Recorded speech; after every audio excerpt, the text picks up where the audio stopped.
बिस्मिल्लाहिर्रहमानिर्रहीम। अस्सलाम वालेकुम दोस्तों, उम्मीद करता हूँ कि सब दोस्त खैर खैरियत से होंगे।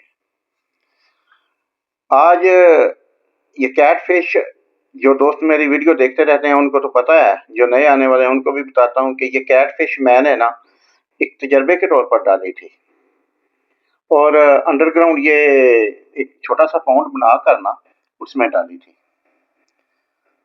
अब ना इसको मैं टब में शिफ्ट करने लगा हूँ, बायोफ्लॉक टैंक में शिफ्ट करने लगा हूँ। साथ में मैंने सोचा एक दफ़ा ना इसके साइज का भी पता चल जाए, क्योंकि ये पकड़नी बहुत मुश्किल होती है, क्योंकि ये नीचे मट्टी में चली जाती है और मट्टी में ये अपना घर बना लेती है।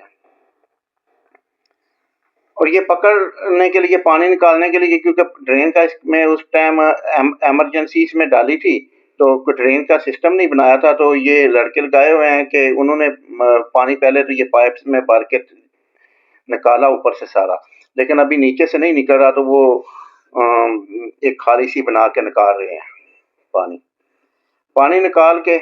और ये कैट फिश निकाली, माशाल्लाह काफ़ी अच्छी ग्रोथ इसने की है और इसको इतनी मैंने संभाल नहीं की। सीधी बात बताता हूँ आपको, बस बच्चा कुछ ही खाना, यानी फीड को थोड़ी बात ही फीड और सूखी रोटियां वगैरह और तरबूज, कोई ख़राब तरबूज कोई सही तरबूज, यानी कि यही बस डालता रहा इसको। अब इसका साइज हो गया है, ये मैंने 5-6 इंच के दाना था जिस दिन डाला था, अभी माशाल्लाह से ये 15-16 इंच का दाना हो गया। 15-16 इंच का इसका साइज हो गया है।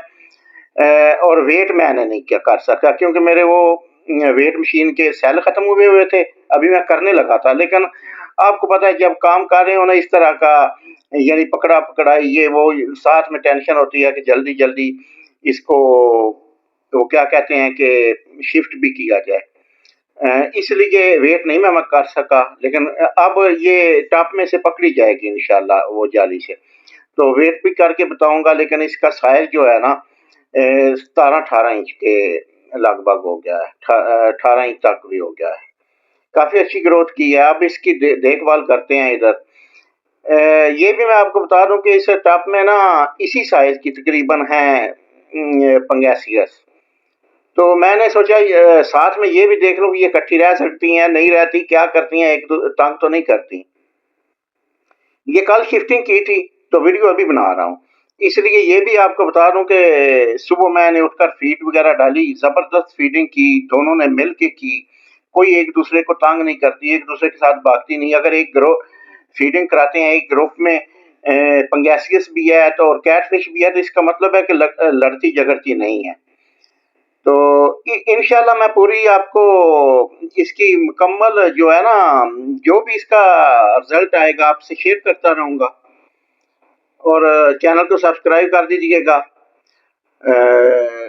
दुआओं में याद रखिएगा। ओके जी, आपका दोस्त वसीम अरशाद वुडाइच बायोफ्लॉक।